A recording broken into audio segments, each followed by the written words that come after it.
இன்றைக்கி டின்னருக்கு பார்த்திங்கன்னா நேற்றே வந்து மாவு வந்து ஆட்டி ஃப்ரிட்ஜில் வந்து வச்சுருந்தேன். மாவு வந்து நல்லா வந்து புளிச்சு வந்துருந்துச்சு. சரி இன்றைக்கி வந்து இட்லியே ஊற்றிக்கலாம் அப்படின்னு சொல்லிட்டு அதுக்கு தான் வந்து ஊற்றிட்டுருக்கேன். இந்த இட்லி பாத்திரம் வந்து ஒரு மாதத்துக்கு முன்னாடி வாங்கியிருந்தேன்.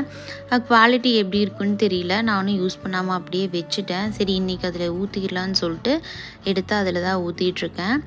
குவாலிட்டி வந்து நல்லா தான் இருந்தது. இதில் மொத்தமாக 3 பிளேட் வருது. 15 இட்லி வந்து ஒட்டா ஊற்றி எடுத்துக்கலாம்.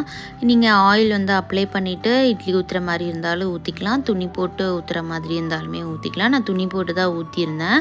இதில் கூட வந்து விசில் வந்து கொடுத்துருக்காங்க. வெந்துட்டு இருக்கும்போது அந்த விசில் வந்து அடிச்சுக்கிட்டே இருக்குது. நம்ம வந்து ஒரு 10 மினிட்ஸ் ஆனதுக்கப்புறம் சவுண்ட் அதிகமாக வெந்துருச்சா இல்லையாங்கிறது வந்து தெரியுது.